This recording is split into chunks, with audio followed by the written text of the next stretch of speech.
श्री दत्तात्रय आणि गणपती बाप्पाच्या भूमीवर येण्याचा मला आनंद आहे। राष्ट्रपती कार्यकाळात मी 12-13 वेळा महाराष्ट्रात आलो आहे। सामाजिक कार्यात महाराष्ट्र नेहमी अग्रणी राज्य राहिले आहे। महाराष्ट्रातील संत तुकाराम, संत ज्ञानेश्वर, संत नामदेव महाराज आदींनी समाजाला नवी दिशा दिली। यामुळे भारतामध्ये नवीन चेतना जागृत झाली। दगडूशेठ दाम्पत्याने पुण्यात गणपती व लक्ष्मीबाई दगडूशेठ दत्त मंदिराच्या माध्यमातून नवीन ऊर्जा दिली आहे, असं प्रतिपादन भारताचे राष्ट्रपती रामनाथ कोविंद यांनी केले आहे। श्रीमती लक्ष्मीबाई दगडूशेठ हलवाई दत्त मंदिर ट्रस्टच्या 77 रौप्य महोत्सवी वर्ष शुभारंभ सोहळ्यात राष्ट्रपती कोविंद बोलत होते। रामनाथ कोविंद यांच्या पत्नी सविता कोविंद, माजी राष्ट्रपती प्रतिभाताई पाटील, राज्यपाल भगतसिंग कोश्यारी, उपमुख्यमंत्री अजित पवार, गृहमंत्री दिलीप वळसे पाटील, ट्रस्टचे अध्यक्ष ॲडव्होकेट प्रताप परदेशी, कार्यकारी विश्वस्त ॲडव्होकेट शिवराज कदम जहागीरदार व्यासपीठावर उपस्थित होते। यावेळी महाराष्ट्र आरोग्य विज्ञान विद्यापीठाच्या कुलगुरू निवृत्त लेफ्टनंट जनरल डॉक्टर माधुरी कानिटकर, आंतरराष्ट्रीय बोन्साय तज्ज्ञ डॉक्टर प्राजक्ता काळे, डॉक्टर DY पाटील, अभिमत विद्यापीठाच्या कुलगुरू डॉक्टर भाग्यश्री पाटील यांना राष्ट्रपती रामनाथ कोविंद यांच्या हस्ते लक्ष्मीबाई स्मृती पुरस्कार प्रदान करण्यात आला। तसेच लक्ष्मी दत्त या कॉफी टेबल पुस्तकाचे प्रकाशन माजी राष्ट्रपती प्रतिभाताई पाटील यांच्या हस्ते झाले। रामनाथ कोविंद म्हणाले, छत्रपती शिवाजी महाराज आणि मराठा सरदारांनी हिंदुस्थान एकजूट करण्यात महत्त्वपूर्ण भूमिका निभावली। मुलींच्या शाळेच्या पहिल्या संस्थापक सावित्रीबाई फुले, देशातील पहिल्या महिला डॉक्टर आनंदी गोपाळ जोशी यांनी या भूमीला पावन केले।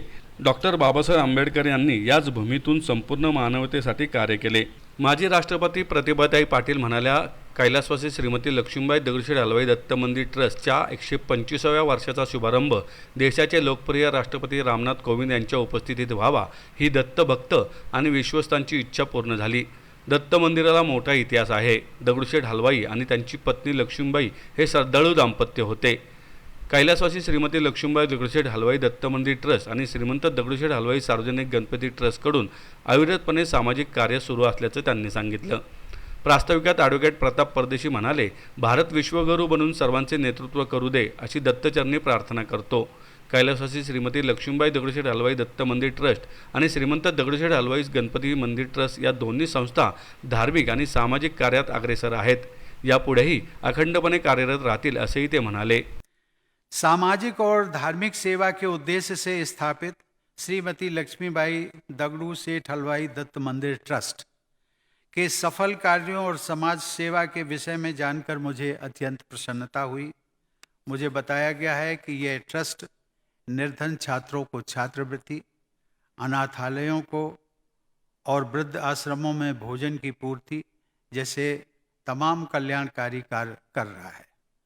मुझे यह भी बताया गया कि पिछले 2 वर्षों में कोविड महामारी के दौरान इस ट्रस्ट द्वारा किए गए कार्यों में शामिल हैं ज़रूरतमंदों के बीच भोजन वितरण और विशेषकर मुस्लिम भाइयों का अभिनंदन, जिन्होंने अपनी जान की परवाह किए बिना अनेक हिंदू कोविड ग्रस्त मृतकों का दाह संस्कार किया। ऐसे कार्य हमारी एकता और सामाजिक सद्भावना को प्रोत्साहित करते हैं।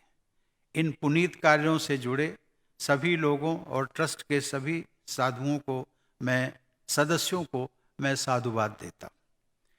लगभग 125 साल पहले स्थापित इस ट्रस्ट ने भगवान दत्तात्रेय मंदिर का संरक्षण और समय समय पर जीर्णोद्धार भली भांति किया है।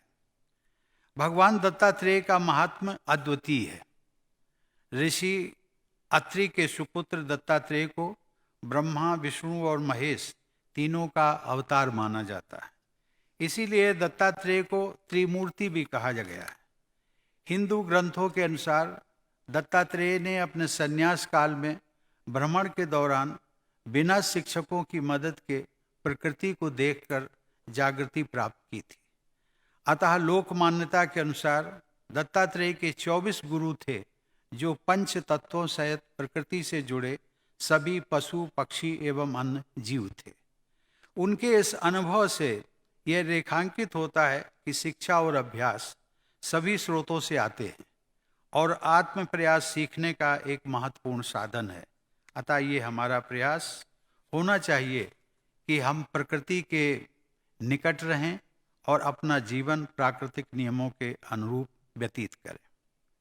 देवियों और सज्जनों, मैं विशेष रूप से दगड़ू सेठ परिवार का अभिनंदन करना चाहूँगा, जिन्होंने पुणे शहर में एक महत्वपूर्ण पहल की।